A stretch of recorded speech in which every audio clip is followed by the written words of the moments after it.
네, 오늘 설교 제목은 하나님의 백성들이 누리는 축복입니다. 하나님의 백성들이 누리는 축복입니다. 자, 첫 번째, 모든 민족 위에 뛰어나게 하실 것입니다. 신명기 28장 1절로 2절 말씀인데요. 다 같이 1, 2절 말씀을 같이 한번 읽어보도록 하겠습니다.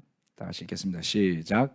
당신들이 주 당신들의 하나님의 말씀을 귀담아 듣고 내가 오늘 당신들에게 명한 그 모든 명령을 주의 깊게 지키면 주 당신들의 하나님이 당신들을 세상의 모든 민족 위에 뛰어나게 하실 것입니다. 당신들이 주 당신들의 하나님의 말씀에 순종하면 이 모든 복이 당신들에게 찾아와서 당신들을 따를 것입니다. 아멘. 신명기 28장은 이제 약속의 땅에 들어가게 될 이스라엘 백성들에게 주어질 축복에 대한 이야기와 또 뒤따르는 불순종에 대한 저주의 이야기가 시작되는 장입니다. 이 말씀에 따르면 이스라엘이 하나님의 말씀을 귀 기울이고 그 모든 명령을 주의 깊게 지킨다면 그들에게 주어질 축복이 있다라고 이야기하고 있습니다. 순종에 뒤따르는 축복인데요. 그 중에 첫 번째로 드는 것이 그들이 뛰어난 민족이 될 것이다 라고 말하고 있는 것입니다. 모든 민족 위에 뛰어나게 하실 것입니다. 지난 수요 예배 때 말씀드렸다시피 창세기 말씀 가운데 아브라함의 이야기에 이르러서 보면은 지금 현재 이스라엘이라고 부르는 그 아브라함의 후손들은 신생 민족이죠. 기존에 있던 바벨론에서 신앙의 자유를 찾아서 떠나온 그래서 새롭게 형성된 가족으로부터 만들어진 부족, 민족, 이제 국가가 되려고 하고 있는 존재들이었습니다. 하나의 민족의 단위를 거의 형성하게 된 것이나 다름없는 이들은 사실은 신앙으로 출발한 아브라함과 사라라는 한 부부를 통해서 새롭게 형성된 그룹이었죠. 근데 국가가 되려면 세 가지가 있어야 된다라고들 이야기합니다. 국가가 되려면 일단 사람이 있어야 되고요. 두 번째는 그 사람들이 살 땅이 있어야지 되고, 그리고 또 법도 있어야 된다. 이렇게 이야기를 하죠. 그들이 어떤 국가로서의 기능을 하려고 하면 그 세 가지가 있어야 되는데, 이 이스라엘은 이제 국민이 생겨났고요. 그 다음 이 광야를 지나면서 하나님으로부터 법을 부여받았습니다. 그리고 이제 조만간에 이 광야를 지나서 이제 땅을 차지할 예정으로 있었던 것이죠. 그들은 그 약속의 땅이라고 부르는 그 땅으로 들어가기 전에 어떤 마음이 들었을까요? 이러한 그 마지막 그 율법의 정리편을 쭉 들으면서 기대감이 더 컸을까요? 아니면 두려움이 더 컸을까요? 지난주에 말씀드렸다시피 수요일 날 이 아브라함이 기존에 살던 바벨론 지역에서 이주를 해서 이집트와 메소포타미아 문명의 사이에 있는 이 가나안이라는 중간 지점에 그러한 세력의 틈바구니 속에서 또 그 땅을 차지하고 있던 이미 가나안 사람들이 존재하는 가운데에서 세상적으로 보면 아무런 맥락 없이 탄생했고, 그리고 이집트에서 노예 집단으로 오랜 기간 생활했던 그들이 과연 뛰어난 민족이 될 수 있었을까요? 오랜 시간 성경 말씀을 공부하고 고민해 보면서 한 사람으로부터 이렇게 민족이 새롭게 형성된다라는 것이 거의 사실은 불가능에 가까운 이야기이죠. 인류가 퍼지고 번져나가면서 형성되기 시작하고 만들어지기 시작하고 그러면서 자연스럽게 우리도 한반도 마찬가지죠. 대한민국 땅에 그 옛날에 사만시대 또 그 이전에 뭐 철기, 청동기, 신석기, 구석기 넘어가는 그 유적이 지금 이 올림픽 공원에 가면 있거든요. 땅을 파내려가 보면 그 옛날부터 사람이 터잡고 살았던 땅이란 말이에요. 빈 땅이 아니었겠죠. 그렇게 이미 만들어진 문명이 존재하고 강대한 국가가 있던 그 틈바구니 속에 뛰어난 민족이 된다라는 것은 얼마나 가능성 있는 이야기일까라는 것입니다. 여러 가지의 그 역사적 우여곡절이 있었지만 21세기가 된 지금 그 이스라엘에서 살아남은 유대인들은 전 세계의 금융을 주무르는 주도적인 금융세계의 승자가 되어 있습니다. 가끔 음모론으로 나오는 뭐 일루미나티라는 등 뭐 이런저런 말들 하는 집단들이 있잖아요. 또 들어보셨을지는 모르지만 뭐 로스차일드라고도 부르는 영국에서 금융을 주무르는 유대인 집안이 있습니다. 대단하죠. 그리고 2차 세계대전 이후에 겨우 독립하게 된 나라에 불과하지만 떠돌이 생활을 2000년 넘게 했던 이스라엘이 작은 나라임에도 불구하고 무시하지 못하는 세상이 된 것입니다. 실로 그들은 어떤 측면에서 뛰어난 민족이 되었어요. 우리는 어떤 민족이 되어야 할까요? 우리 대한민국 국민들을 말하는 것이 아니라 국가로서가 아니라 저는 신앙의 공동체로서 말씀드리는 겁니다. 무엇이 우리의 중심이 될 때에 우리가 공동체로서 뛰어난 민족이 될 수 있을까요? 세상적인 관점에서 말씀을 드리는 것이 아닙니다.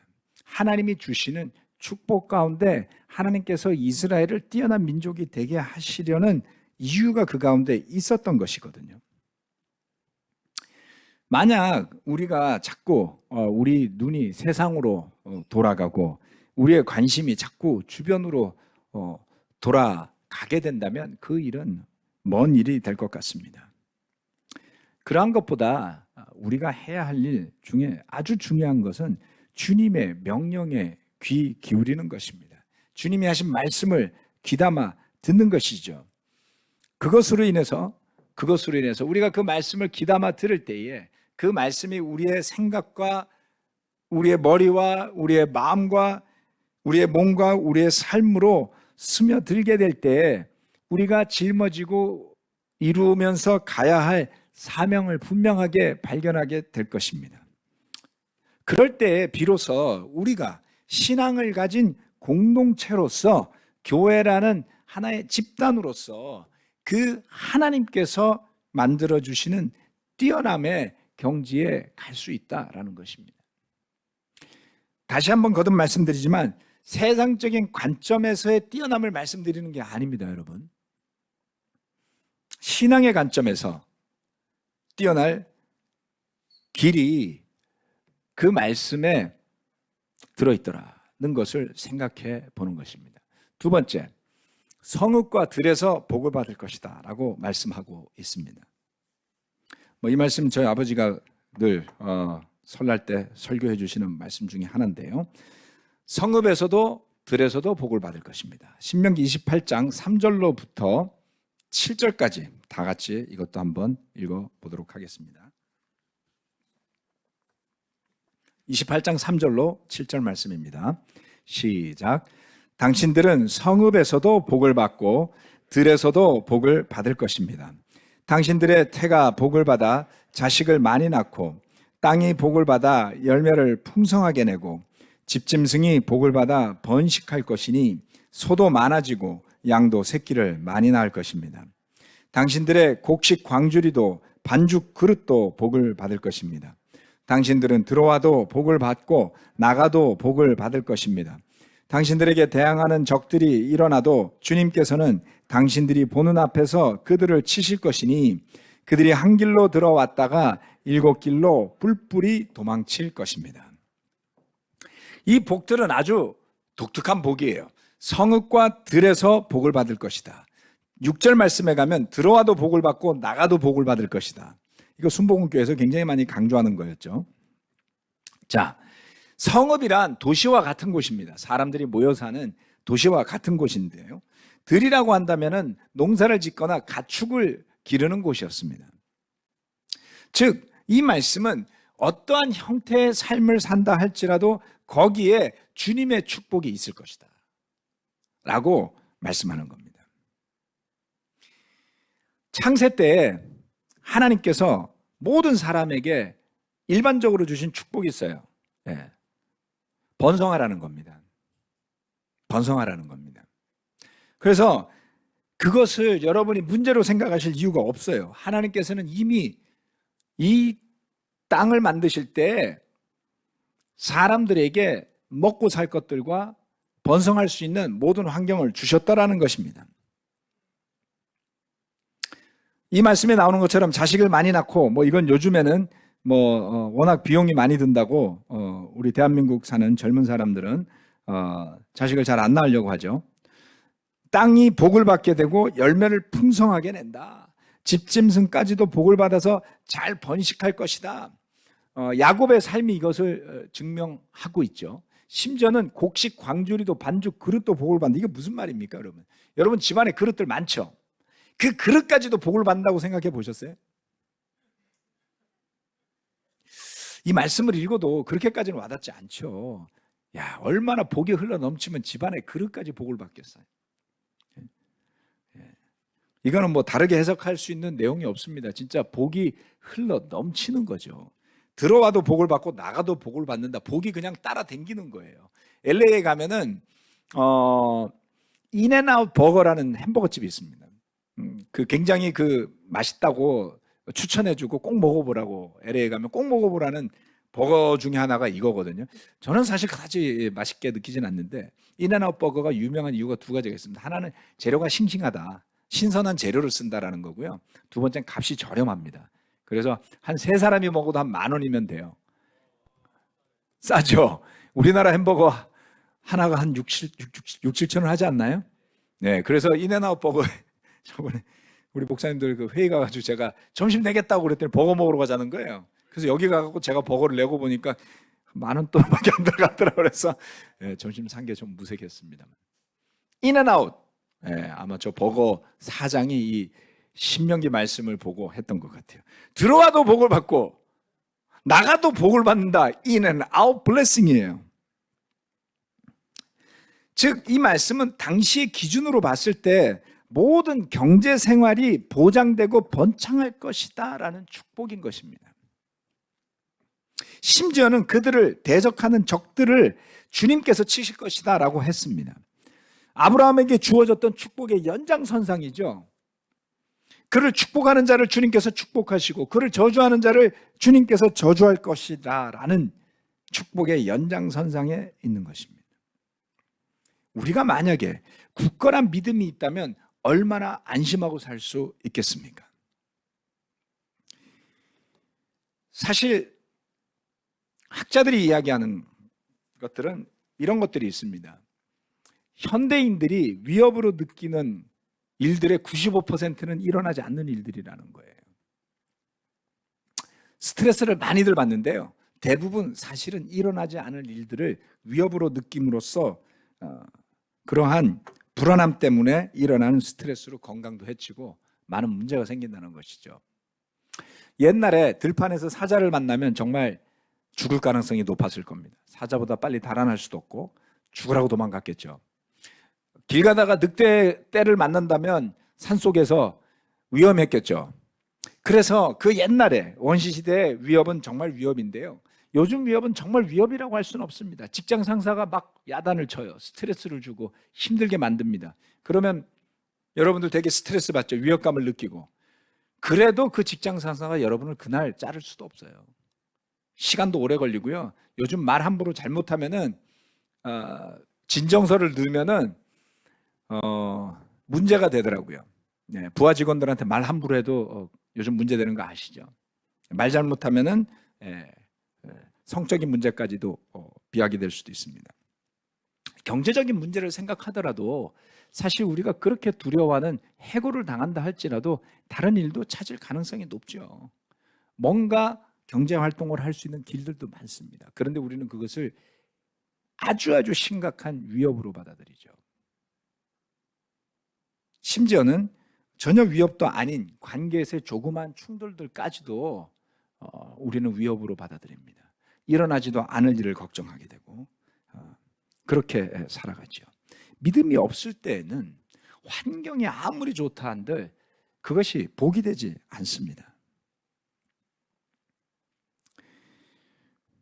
사실 이미 주님께서 주시는 축복들, 성읍에서도 복을 받고 들에서도 복을 받고 그릇까지 복 받는 그러한 삶의 축복들이 이미 우리 삶에 들어와 있는 것 아닐까요?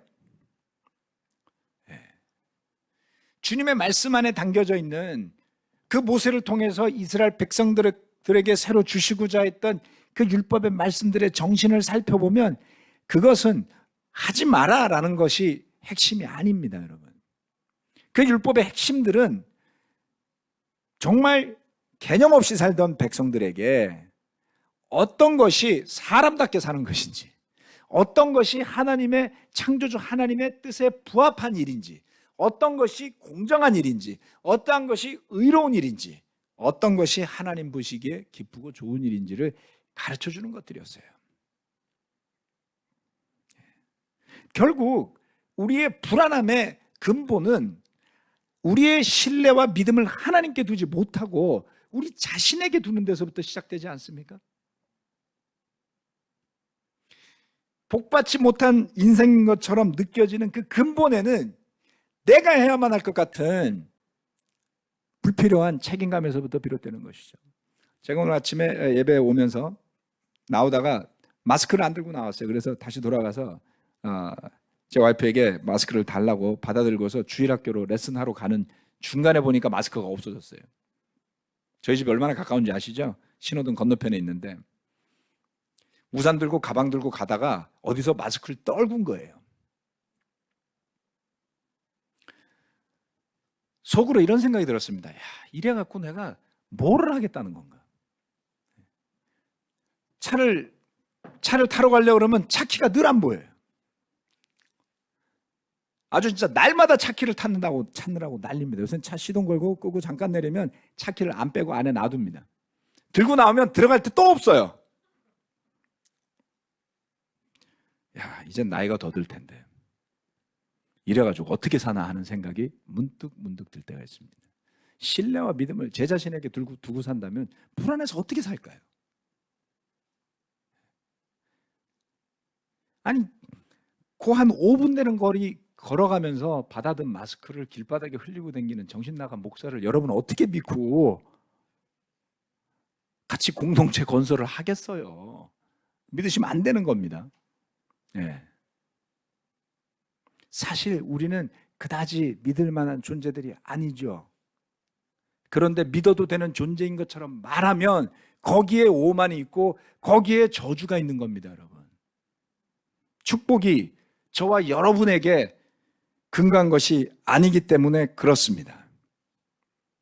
우리의 사고와 우리의 가치 그리고 우리의 행동이 이와 같은 주님의 말씀들을 통해서 그 스며든 진리들을 통해서 끊임없이 변해가고 그것이 주변에 번져가면 그것이 다시 복이 되어서 우리에게 돌아오는 것입니다. 여러분, 어느 누가 이런 축복을 약속해 줄 수 있습니까? 그 어느 누구도 이런 복을 약속해 줄 수는 없어요. 그 어느 누구도 이런 복을 줄 수 없습니다. 여러분, 부모로서 있는 형제자매 여러분들 왜 불안해서 애들한테 잔소리하세요? 여러분이 복 줄 능력이 없거든요. 그렇지 않나요? 네. 부모가 해줄 수 있는 게 많지가 않아요. 그러니까 세상에서 살아남으려면 일을 악물고 열심히 하라고 채찍질하는 거 아닙니까? 줄 게 별로 없습니다. 그러나 하나님께서 주시는 그 말씀, 진리의 말씀, 축복을 약속하실 때 우리는 그것을 우리 자녀들에게도 가르칠 수 있는 것이죠. 우리가 신앙의 계승자가 되어서 이와 같은 믿음의 선배들에게 주어졌던 그 율법으로 말미암는 축복을 온전히 받아들일 수 있다면 얼마나 큰 축복일까요? 그런 다른 한편으로 그것을 남의 일처럼 여기고 구닥다리처럼 생각해서 이 말씀들을 무시하고 산다면 얼마나 큰 낭비일까요? 함께 하나님께서 그의 계명에 순종하는 백성들에게 주실 축복을 되새겨 보시고 묵상해 보기를 권해드립니다. 그리고 주님께서 이미 저와 여러분에게 주신 그 달란트들을 통해서 열심히 최선을 다해서 하나님을 사랑하고 이웃을 사랑하는 삶을 이어갈 때에 어떤 축복이 내리는지를 살펴보시고 주변에 나누시기를 바랍니다. 이미 받은 축복이 있다면 그것이 기쁜 소식이 되어서 주변에 나누어지게 될 것입니다. 제가 최근에 드리는 말씀 중에 하나이긴 한데요. 요즘 전임 목회자들이 한 달에 한 번 모여서 회의를 하고, 그 다음에 보름에 한 번은 우리 잠실교회하고 부산교회 우리 김성경 한명희 부부하고, 그리고 몽골의 박종호 박은정 부부, 이렇게 같이 회의를 진행을 합니다. 회의를 할 때마다 얼마나 반가운지 모르겠어요. 좋은 소식들도 있고 때로는 실망스러운 소식들도 있습니다. 그런데 함께 얼굴을 마주대하고 함께 기도하고 함께 말씀을 나눌 수 있다는 그 사실만으로도 만날 때마다 늘 격려를 받아요. 거기에 축복이 있기 때문입니다. 형제자매 여러분, 바이블톡으로서 모일 때나 이처럼 코로나 때문에 매주 우리가 이전 같은 예배를 드리지 못하지만 함께 헌신하면서 예배로 모일 때 여러분이 누리는 축복이 얼마나 큰지를 생각해 보시기 바랍니다. 마지막 세 번째, 거룩한 주님의 백성이 될 것입니다. 신명기 28장 8절로 10절까지의 말씀입니다. 이 말씀을 다 같이 읽어보도록 하겠습니다. 시작. 주님께서 명하셔서 당신들의 창고와 당신들의 손으로 하는 모든 일에 복이 넘치게 하실 것입니다. 그리하여 주 당신들의 하나님이 당신들에게 주시는 땅에서 당신들에게 복을 주실 것입니다. 당신들이 주 당신들의 하나님의 명령을 지키고 그 길로만 걸으면 주님께서는 당신들에게 맹세하신 대로 당신들을 자기의 거룩한 백성으로 삼으실 것입니다. 이 땅의 모든 백성이 주님께서 당신들을 택하셔서 자기의 백성으로 삼으신 것을 보고 당신들을 두려워할 것입니다. 아멘. 창고와 손으로 하는 모든 일에 복이 넘치게 하실 것이다 라고 말씀하셨습니다. 그래서 더 나아가서 그들로 하여금 하나님의 거룩한 백성으로 삼으시겠다 라고 말씀하셨어요. 즉 우리가 주님이라고 부르는 여호와 하나님, 우리의 하나님의 명령을 지키고 그 길로만 걷는다면 주님께서 맹세하셨듯이 우리가 주님의 거룩한 백성이 된다라는 것, 바로 이것이 궁극적인 약속입니다. 그릇이 복을 받아본들 뭐 얼마나 받겠어요. 예, 우리가 그 밥그릇으로 날마다 밥을 담아먹고 국을 담아먹고 쓸 수 있다. 참 그 그릇까지도 복된 거죠. 여러분들과 같이 사니까. 그렇긴 하지만 궁극적인 축복은, 우리 목적은 그릇하고 사는 게 아니잖아요. 그죠? 우리의 궁극적인 꿈이 서울에 사는 겁니까? 그런 거 아니잖아요. 서울에 평생 사신 분들도 있을 거고 물론 경기도민들도 계시겠지만, 네, 그게 뭐 대수겠습니까? 지원금이 다르게 나온다고요? 네. 그게 뭐 대수겠습니까? 진정한 축복은 하나님의 거룩한 백성이 된다는 것에 있습니다. 우리는 감히 모습이 없는 하나님, 우상을 만들지 못하게 하신 하나님을 다 알 길은 없어요. 다 알 길은 없어요. 그래서 우리가 상상으로나마 하나님과 함께하는 하나님의 백성이 된다는 것에 축복의 의미를 잘 이해하지 못합니다. 그런데 한 가지 힌트가 있어요. 그 한 가지 힌트는 뭐냐면 하나님께서 저와 여러분을 하나님의 형상을 닮은 존재로 만들어 주셨다라는 것입니다. 왜 사람을 사회학자들이 표현할 때 사회적 동물이다, 뭐 동물이라는 말이 좀 맞진 않아요. 예, 아무튼 사회적인 존재들이다라는 표현을 쓸까요? 혼자 있는 것보다 만나고 싶어 하는 거죠. 코로나고 뭐고 난리인데 식당 가면 정말 바글바글합니다, 여러분. 예, 안 가보셨어요? 가보세요. 카페에 가면 앉을 자리가 없어요. 코로나인데 왜 돌아다니죠? 못 견디겠는 거예요. 집에 앉아서. 나가서 커피도 마셔야 되고요. 나가서 사람을 만나서 밥도 먹어야 되고요. 어머님, 아버님 얼굴도 봐야 되고요. 친구 얼굴도 봐야 되고요. 자식 얼굴도 봐야 되는 게 사람이에요. 왜요? 우리가 서로를 만나면서 힘을 얻죠. 물론 우리의 죄와 연약함 때문에 꼴보기 싫은 사람들도 있는 건 사실이에요. 예, 그거는 죄의 결과일 뿐입니다. 하지만 우리가 근본적으로 하나님께서 우리를 하나님의 형상을 닮은 존재로 만들어서 우리가 서로를 만날 때마다 어떤 힘을 받고 격려를 받는지 생각해 보시기 바랍니다. 그렇다면 이 모든 것을 있게 하신 하나님과 하나님의 나라에서 함께하는 성도들과 더불어 함께하는 삶이란 것이 도대체 무엇을 의미할까? 라는 것을 조금이나마 그려볼 수 있으리라 믿습니다. 베드로전서 2장 9절 말씀은 이 말씀의 연장선상에서 이렇게 이야기를 하고 있습니다. 그러나 여러분은 택하심을 받은 족속이요 왕과 같은 제사장들이요 거룩한 민족이요 하나님의 소유가 된 백성입니다. 하나님의 소유가 된 하나님의 백성, 거룩한 민족, 하나님께 속한 민족, 왕과 같은 제사장들, 즉 사람과 하나님 사이에서 화해의 제사, 속죄의 제사를 드리는 제사장들이 바로 저와 여러분인 것입니다. 그것이 거룩한 주님의 백성의 의미요 역할인 것입니다. 우리는 과연 그 축복을 잊지 않고 기억하면서 이어가는 사람들인지 그렇지 않은지를 기억하시길 바랍니다. 신명기 말씀의 아주 핵심적인 키워드 중에 하나는 기억하라는 거예요. 이스라엘 백성들에게 기억하라는 겁니다. 무엇을 기억하라는 겁니까? 그들이 어떻게 이집트를 탈출했는지, 하나님께서 어떻게 그들을 구원해 내셨는지 기억하라는 것이었고요.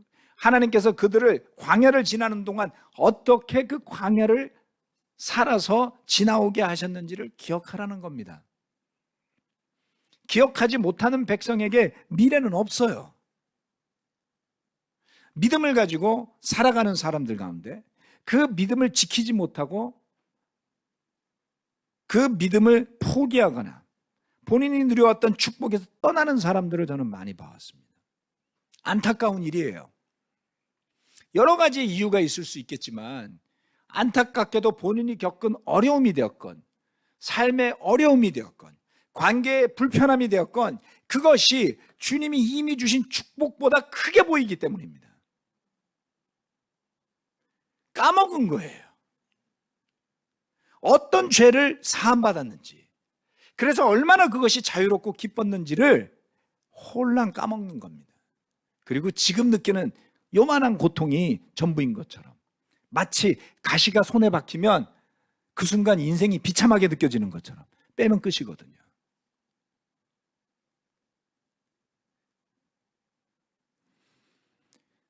저와 여러분이 어떤 존재인지를 기억합시다. 하나님의 백성들이 누리는 축복을 잊어서는 안 됩니다. 모든 민족 위에 뛰어나게 하실 것입니다. 주님의 이름을 위해서 우리가 잘나서가 아니에요. 우리가 교만하고 남들 위해 떵떵거리고 살라고 하는 게 아닙니다, 여러분. 그렇게 생각하는 사람들 멸망하게 되어 있습니다. 이 나라가 얼마나 오만한 사람들로 가득 차 있는지 몰라요. 저와 여러분도 본질적으로는 얼마나 교만하고 이기적인 존재인지 모릅니다.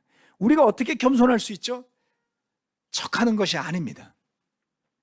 말씀에 순종함으로, 그 말씀의 진리의 가치를 깨달음으로, 그 속에 잠겨서 살아가는 것을 통해서 낮아질 수 있습니다.